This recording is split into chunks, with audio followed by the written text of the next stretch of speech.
Hello everyone! So for today's video ay tuturuan ko po kayo paano natin i-check yung good and bad feedback from our students or from our parents right after nating makapag-conduct ng klase sa kanila. So syempre, as teachers, we need those feedbacks para naman malaman natin kung anong angle or sa ano mga aspects po natin sa pagtuturo or technical ba kaya yan or teaching strategies ba kaya na dapat nating i-improve in our class. And we all know that feedbacks are always important in teaching performance. Whether it's live or online na teaching platform, yung magiging setup ng ating pagtuturo. Okay, so sa ating 5-1 Talk Teachers app, ay makikita natin agad kung nag-good feedback ba si student or nag-bad feedback. So, kung yellow yung nakalagay na thumbs up po dun sa ating teachers app, syempre that is a good feedback. Kung may nakalagay naman na not so good, yung may kulay gray, that means na nag-bad feedback talaga si student or si parent. So, syempre, we all know that not all bad feedbacks and good feedbacks are all true. Pero dapat natin yung i-consider and dapat natin yung i-take in positively kahit na kung minsan nakakainis, mabasa yung mga bad feedback na kung tutuusin ay you think na hindi totoo, hindi kaaya-aya talaga, or you did your best pero you received that kind of feedback. Noon kasi teachers, talagang nalulungkot ako at iniiyakan ko yan.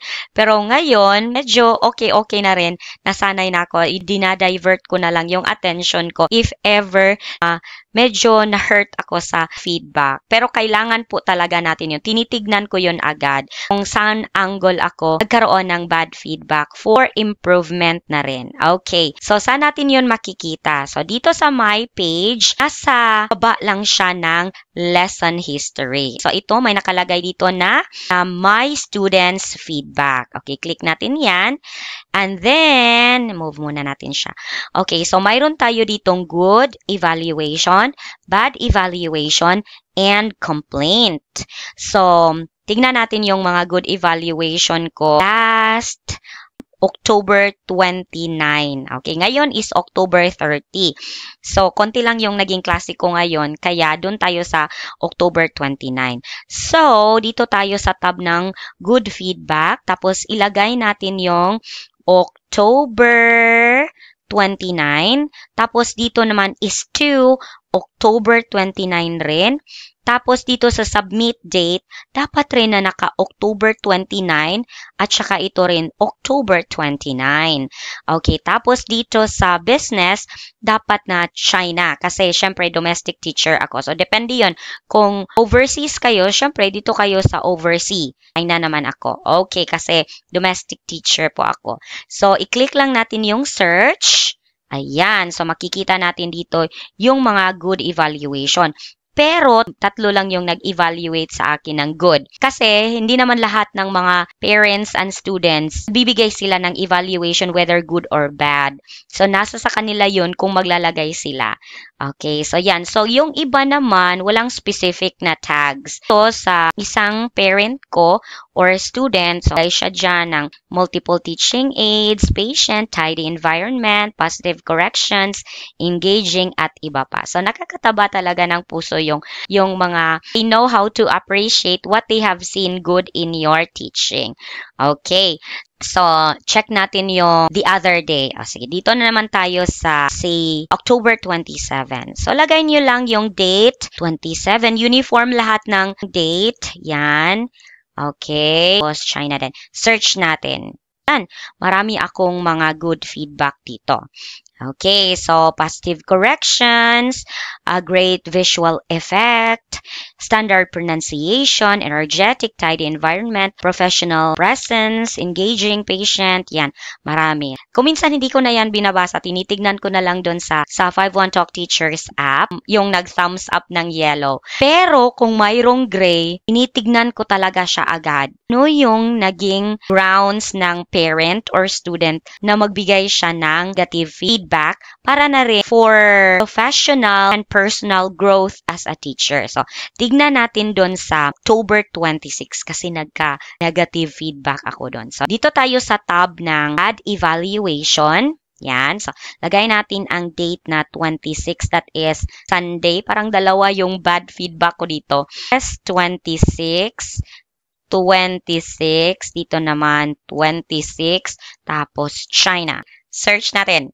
Blog. Ayan.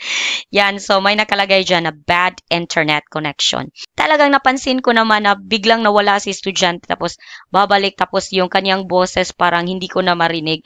So, I don't know kung akin ba ang naging problema or sa kanya. Duda ko sa kanya pero syempre, hindi ko rin maalis na baka sa akin talaga laging yung internet ko. Yes. Okay. Hindi ito talaga maiiwasan. Okay. So, doon naman tayo sa, mayroon pa akong naging bad feedback nung 18. So, tignan natin sa October 18. Yan. Okay, search na rin. Yan, noisy. So, ito, hindi ko na alam kung sa headset. Kasi noon, nagka-bad feedback talaga many times sa headset talaga na noisy. Yes, I'm in the free trial lesson tapos mayroon kasing course consultant na biglang nagboboses sa amin kung maingay yung background namin. So yun, talagang nakatulong yun sa akin na feedback. Talagang bumili ako ng bagong headset ko. At saka simula nun na okay na kasi this is really my pinaka-inaasahan na brand. Curious na kayo ano yung brand. I-drop ko na lang sa comment section kung ano yung brand ng aking headset. Ito talaga yung pinaka-best ko na headset na ginagamit. Pili ko talaga siya for the purpose na rin ng trial lesson kasi napaka-sensitive ng ating mga estudyante at parents. So aside from this, tingnan natin yung sa October 12, yung more on teaching talaga na nakakasakit, yung painful talaga na mga feedback. Ito. Yes, hindi ko alam kung ano talaga yung nangyari dito.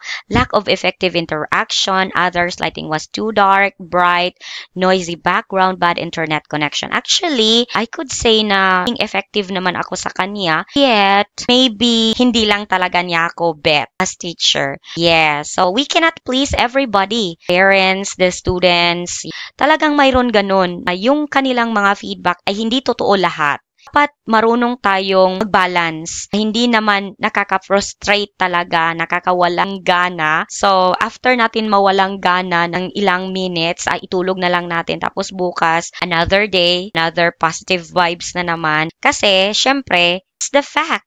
Cannot please everyone. So, dapat tuloy nyo lang. Do your best.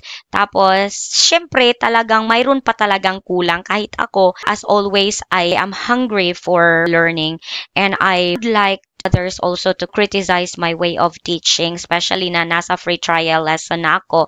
So, I know, mayroon pa talagang kakulangan. Ano na lang natin siyang isipin. Kahit na kuminsan hindi talaga maswallow yung kanilang mga comments. So, kung mayroon naman kayong complaint, dito natin siya makikita. So, nagka-complain po ako last August 13. So, tignan natin sa August 13. Backward lang natin to. Ay, hindi na pwedeng tignan. Naka-frozen na siya. Okay, so, once lang ako nagka-complaints and that is because of my equipment, aking headset. Kaya, kailangan talaga natin mag-invest for noise-canceling headset na talagang quality na brand. So, I guess that's all for today. Ito lang yung pinaka-target ko kasi mayroong nagtanong paano makikita yung specifics ng good evaluation at saka bad evaluation. So, thank you very much for watching this video. I hope may natutunan kayo. This is specifically for the newbies kasi yung mga tenured teachers, alam na nila paano nila i-check yung good and bad feedback of their parents and students. So, thank you so much. If you like this video, don't forget to put a thumbs up or heart this if you have seen this one in TikTok. And if you have some questions, drop down below in the comment section. Thank you and have a great teaching journey here in 51 Talk. Bye-bye. See you next time.